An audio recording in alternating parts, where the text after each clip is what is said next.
I do. Luda! Yeah.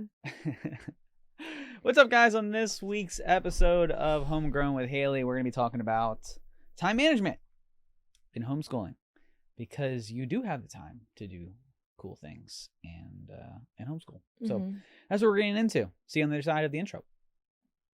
Take your guard and let it down, 'cause you can work wherever now.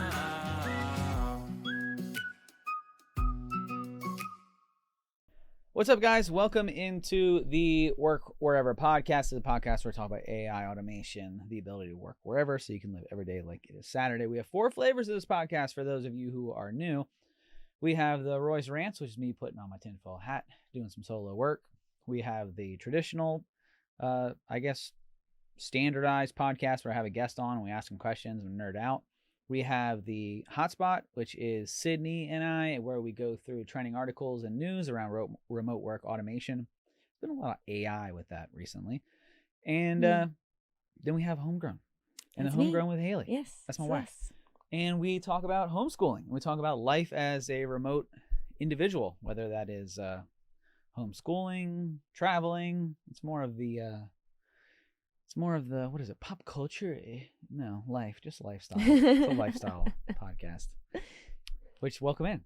Thanks. So you brought this topic of time management. You were like, let's do a podcast on time management. Yeah. So why? Because I think that that's kind of the biggest obstacle a lot of people have when they're considering homeschooling is I don't have the time to do that. That's so much time. Yeah. I have to go to my yoga class, right? Or who knows what you're doing. Real world stuff. You got Yeah. real world stuff, and you got kids and multiple schedules that you got to manage, and there's sports, and there's yeah. I joke about you yoga people out there. Don't get offended. Right. But so if you haven't already listened to our deschooling episode, you want to go back and listen to that because this kind of plays off. Yeah.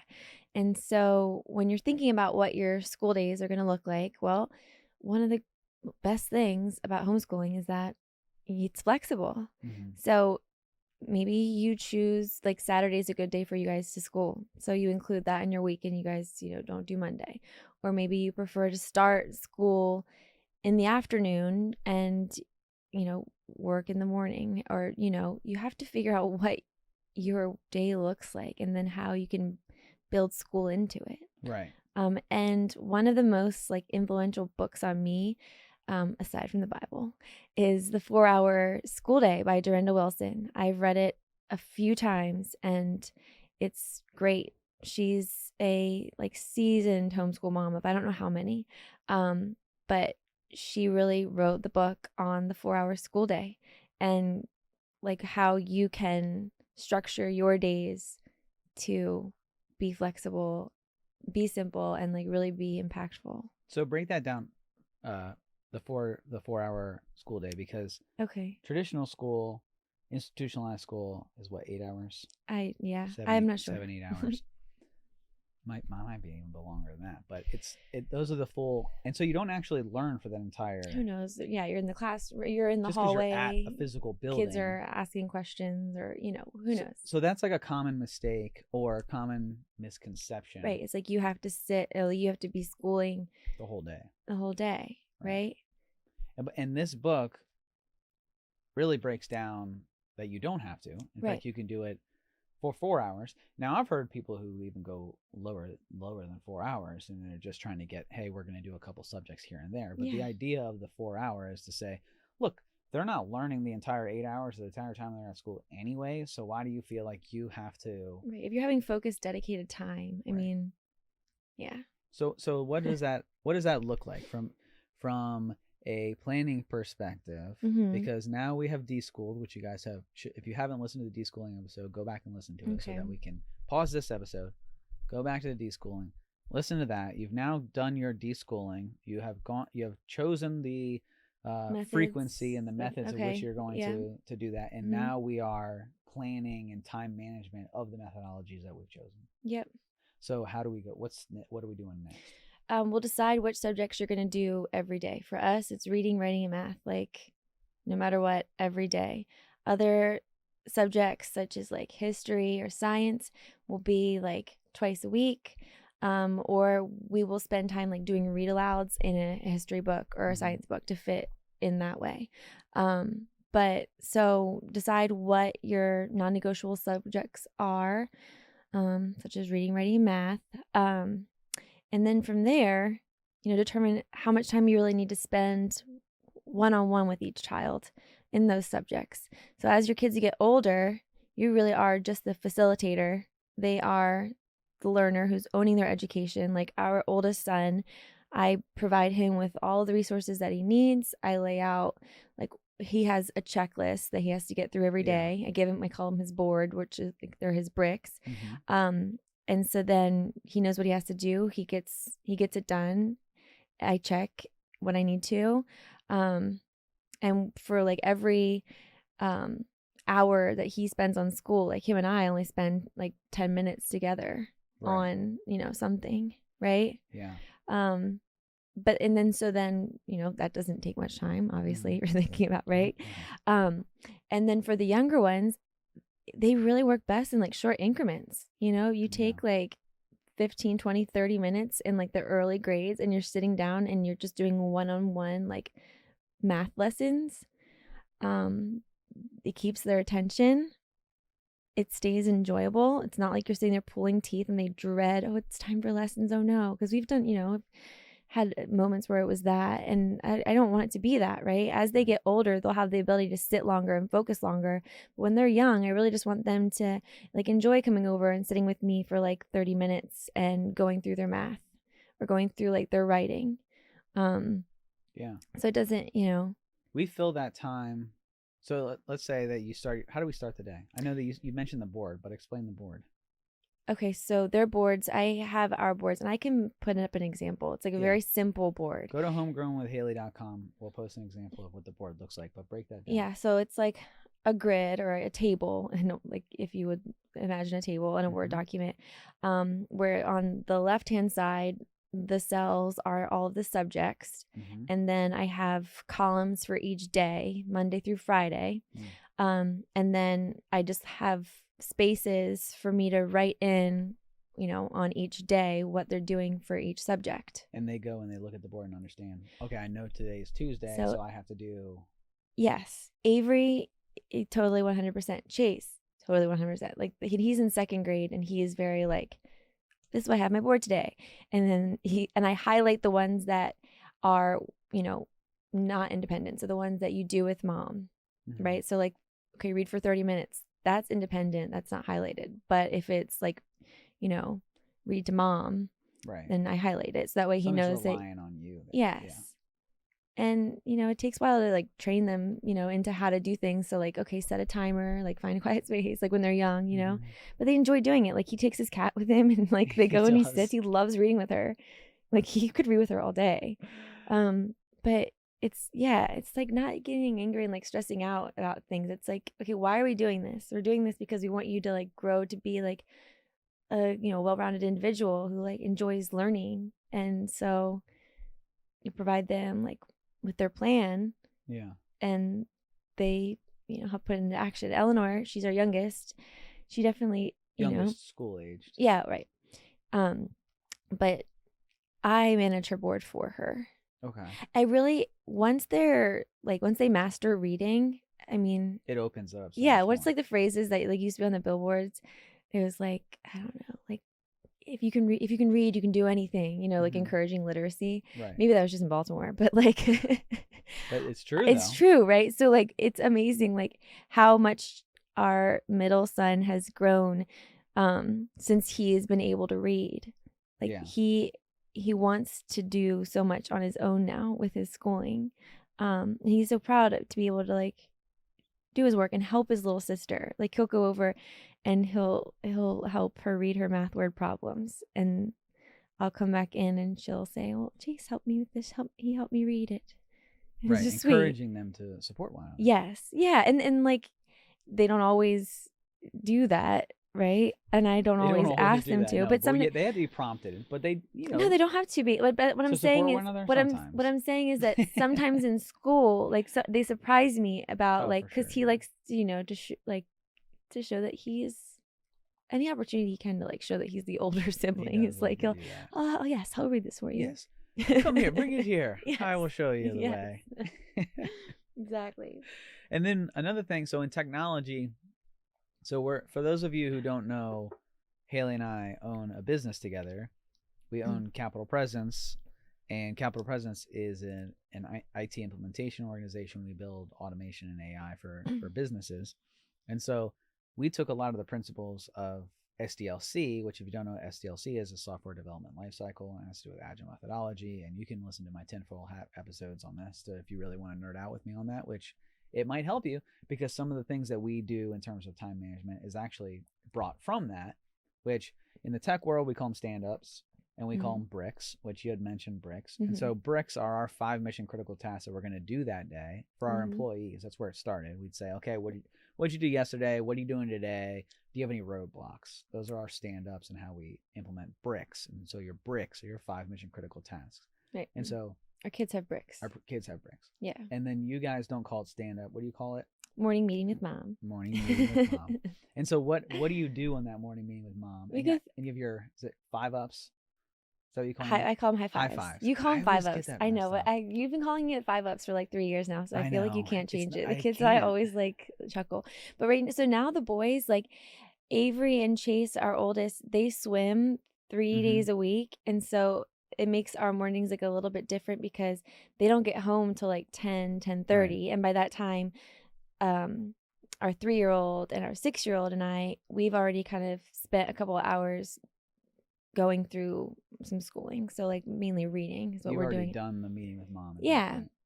But that's okay because it's flexible. Like, you know, we have to be flexible. We have to be agile. That's right. But then so the boys will come home and they get started on independent work right now because they have swim. So I just like to get them started on independent work. And then we start on focus lessons together after lunch because that's when our youngest son has his nap time. So you have to figure out how to work around your own schedule. Because I found for us, it was just too stressful for me to try to be doing focus time like with the kids in the first half of the day. Yeah. Hitting everybody with blocks or get people to go outside. Right. Or, So if we have them, you know, doing independent work in the morning, it's worked out. Yeah. And then they can bring any questions that they had. It's okay, well, just circle anything that you need help with. And then after lunch, we'll sit down and we can go over anything that you need help with. And we'll do our focus time together.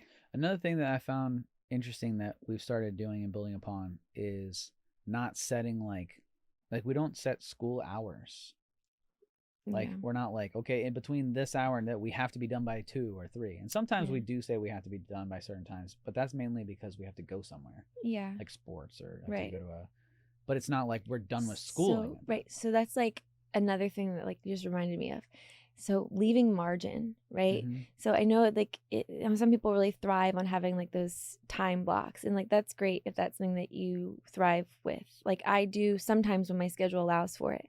But otherwise, like I really do leave margin. So if something I think, okay, this is going to take me 30 minutes, like I say like, this will take me an hour just because then, you know, if I'm up against that 30 minutes and I have to like switch gears right away, like it's just not going to work. So I leave margin in areas where I can. Yeah. And we've done things at night. We've done things at the dinner table. Yeah. We've done... So some of the things that we've done is at the dinner table, we have come together as a family and done like, which I'm sure Easter's coming up. We'll do Easter things together, I'm sure. Easter things. You know, we did. We've done the kids that we've done Fat Bible Tuesday, study. We did Ash Wednesday. We did Bible studies at the dinner table together. Yeah. Now each kid has their own way of doing it, right? They each had their own individual things. Like our youngest school age and our youngest child didn't have the same types of things to do as the And so oldest. I feel like I have to mention, so the Bible study that we have used that we really liked for all the different ages, it's from Not Consumed. Okay. And she it's a homeschooling mom. She did a really awesome job of like creating Bible studies for the whole family. So like there's like the parent Yeah, right. book, and then depending on the children's age level, they have different books that go along with it. Which is also how you've taught history. Yeah. To make sure that, so when since we're talking about time management, you have the independent work. So we have your high fives or 5-ups. Meet with mom in the morning to kind of go over the set expectations for the day. Not necessarily time block the day. Right. Set expectations for the day. Kids and I, we'd be at swim practice, or they're doing independent work in the morning, and then everybody comes together. When everybody comes together, you've taught group, because people might be like, well, what does that mean, that I have to teach everybody different because there are different levels? But typically we've taught one history. Yeah. I love teaching history as a family. Yeah. Because, I mean, you can, right? With math, it would be detrimental to the older ones, right?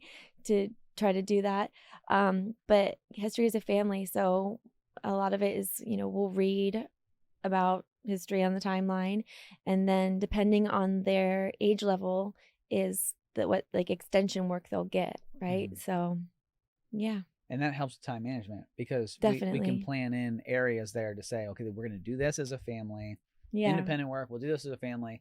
Then you'll go into reading, which we've read the Bible together. We do lots of read alouds together. Lots of read alouds. Yeah. And we typically do that at the end of the day. Yeah. Sometimes it moves around. Well, it means, and at lunch I do read alouds. And at the end of the day, because lunchtime's an easy time when everyone's sitting, and I can just quiet. Well, mostly it's tough with the 3-year-old. Yeah, he's a wild card. He is a wild card for sure. But I do like to read during lunch. So what happens if you get to the end of the day and you haven't gotten to something? I just push it. I mean, depending. Push it to the next day? Yeah. Yeah. I don't like to push it, and that's why it's not ideal. No, and that's why I really am a firm believer of less is more, right? So if like you put on your plate like what you know that you'll get accomplished, write it in pencil, okay? Because if you write it, I love my fancy pens, and I definitely use like my glitter gel pens in my planner. But I know that if I write it in pencil, it's just so much easier to like go back and erase it and change it. Right. Especially when you're planning ahead. Move it around. Yeah. Yeah, for sure. Which also goes back to SDLC, Software Development Lifecycle. When you're doing agile planning, developers, you have tasks in 2-week sprints. And what happens at the end of those 2 weeks when you didn't get accomplished what it is that you thought you were going to get accomplished? It rolls to the next sprint. Yeah, and really like reevaluate, why did this not get accomplished after 2 weeks, exactly. Right? Like if it doesn't get accomplished in one day, okay, well maybe that's because I didn't leave enough margin. Maybe it's because I just overbooked us, right? But if something just keeps getting, that's why like when we were doing history every day and I was like, not getting to it every day because we have, other things that we're doing. I'm like, well, why don't we just do history twice a week? Right. And then on the days when we're not doing formal lessons in history, let's read our living history book. So that they're still exposed to historical concepts. Understanding it. You're not going to get time management done correctly the first time. Maybe you do, but more power to you. Just do it. But if you don't, it's not that big of a deal, because you're going to have to review and refine, which gets back to that deschooling episode that if you haven't listened to it, go back and listen to it, where we talked about refining and going back and doing a retrospective every 6 weeks to understand your methodologies, understand your philosophies, what you're doing. Time management plays into that. Yeah. Are we hitting everything? Is our day structured properly? Do we need to move anything around? Well, like in sports with seasons, like, things change, right? So you have to... Because swimming is coming to an end. You mentioned nowhere swimming. Yeah. And that was a big thing. Right. We're about to have probably like a 5-6 week break. I'll have my mornings back with the kids.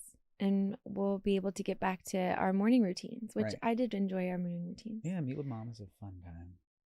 Again, go brush your teeth, children.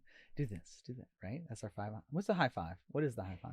Make your bed, brush your teeth, breakfast, get dressed, morning meeting with mom. And it brings structure to the morning. It brings structure to the morning. For sure. And then normally, that's when we'd have the read aloud, and we would do a devotion in the morning together, all together. Yeah. And right now they've been able to do that because of swimming. Yeah. And so the devotion area has been lacking. Yeah. I still get more devotion time in with our oldest, which is important to me right now. Yeah. But yeah. So we'll get back to being able to do that every morning. And I like starting our day that way. And part of that is to say that you understand the schedules, because right now we're in the spring schedule, or about to really dive into the spring schedule, whereas the winter we had swim, and then summer we'll again have swim. Mm-hmm. And then it gets really, summer for us is really crazy because we are a swimming family. So for that is what, every morning at 8 o'clock goes basically from 8 to 10 every day. So that definitely changes things. And if you have an approach too, because I know some of you are like, whoa, wait a second, school during the summer? What do you mean? We'll do math. Yeah, we'll do math, reading, and writing through the summer. Why not? Yeah. Why do you need to necessarily take a break? And so oftentimes that people will say, well, I take a break during the summer so we can have time together as a family. But if you're a homeschooling family, you can have time together throughout the entire year. Yeah. You can take your vacations whenever you want. Right. And they have plenty of time to be kids. Right. You know, if you are managing your routines correctly. It's not like they're, we're not still at the getting pool any free time. More than, we're at the pool. We live at the pool, quite literally. And we still do school, not as much. We definitely pump the brakes a little bit. Yes. But we're still doing it. Yes. And that lends to the fall to say we don't have to but that's our afternoon, like schooling, like our lessons in the summer we do in the afternoon. Like after we get back from the pool, we'll have lunch and then we'll sit down and we'll do some lessons. Right. And gets back into that every 6 weeks, every new season, constantly reevaluating where we're at, what we're doing, what's working, what's not working. Right. But then it's like, not to interrupt you, but this is like when things are all going smoothly. Like, well, what if like something happens? Like there's a crisis, right? And like, someone gets sick or someone's in the hospital, and like I have friends who like has happened to, where they've had to like go and care for a sick parent. And so, like, what do you do in that kind of situation? Right. And I think that like what I've seen is that they will just scale back with their lessons, and then look at what they can learn from just helping to support like a loved one who's going through. Yeah.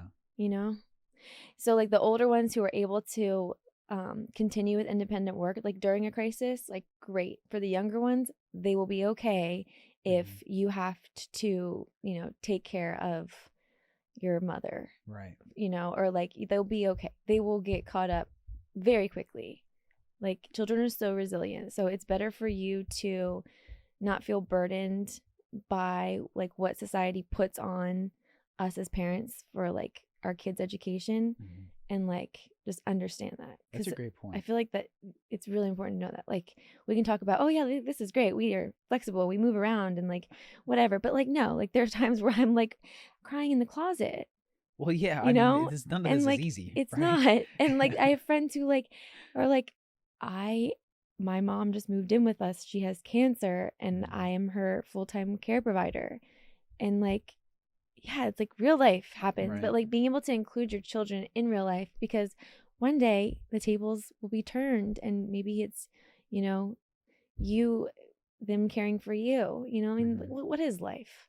I don't know. I feel like we're kind of going off the rails here, but but that's because the point is that time management, the way you look at time management is important. It should be around how are we hitting the necessary things that we want to accomplish? What were those like mission critical subjects, those ones that we said we wanted to get to? Right. But then it's also the understanding that every piece of your day and every piece of life is a learning opportunity. Yes. And that can be a field trip.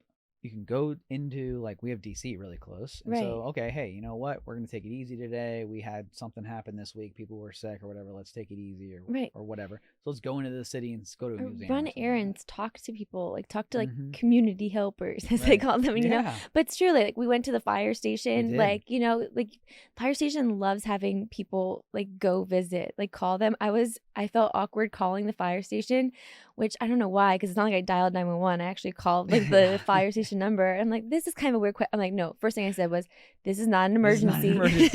You're like, okay, like, yeah, we all know. right. And I'm like, so I know this is kind of weird, but my son is really into fires trucks. Like, can we come visit? Oh yeah, just show up anytime. Now I don't know if your local fire department's like that, but my point is like, go ask questions. Like Mhm. we asked so many questions. Like when you go to the doctor, like just ask all sorts of questions, and like Mhm. I mean, I don't know. As they get older, like they'll ask their own questions. And they'll start to show interest in the areas of the community, and then you can build that time management and that learning experiences around their interests. Like Yeah. our oldest wants to be an entrepreneur, and our youngest school age wants to be a chef. Mm-hmm. I have a friend who's an entrepreneur. She owns a restaurant, and I've talked to her and been like, hey, would you mind if I brought my kids? We'll eat, and then if you could just give us a tour around the restaurant, we'll come at like a not a busy time. Right. And you can give us a tour, talk about what you do, how you do it, show us around the restaurant. Right.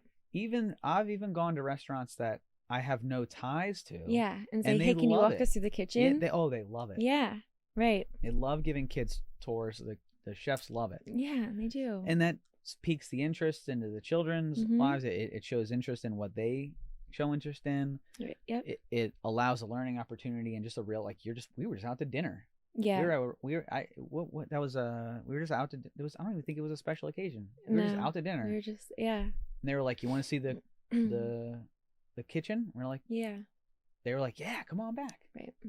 So it's just finding the opportunity to educate at all times. Time management it's not necessarily looking at when can we fit education into our lives, but how can we incorporate education into what we're doing. Education is an atmosphere, Right. not an institution. Exactly. That's our motto. Right. Education is the atmosphere. Mhm. Everything we do is a chance to learn. Exactly. Every piece of the day is education. School is a place. Education is an atmosphere. Yeah. That's the idea. I love it. All right. Well, that is the show today. Anything else you want to touch on for time management? No, You sure? that's all. Okay. Thanks for hanging out, guys. Make sure, if you guys are watching on YouTube, first off, we appreciate you very, very much. Very, very, very, very much. But hit that like and subscribe. If you guys have any topics that you want to touch on, either on some of our more technical videos up there, our developer videos, or any of our Microsoft stuff, hit those comments in the video and we'll make sure that we answer them. If you guys have any homeschooling questions, first off, you can go to homegrownwithhalie.com. Halie is how you spell Halie. Homegrownwithhalie.com. Or just hit the comments below in these YouTube videos and we'll do a podcast on it. And hit the like and subscribe. We're putting out new videos. We are doing we're going to start doing podcasts twice a week now. Right now we're doing once a week. We are starting that push of twice a week. So we're putting out a lot more content for you guys. Thanks for listening. And until next time, see you. Go outside. Go outside. Yeah, until next time, go outside.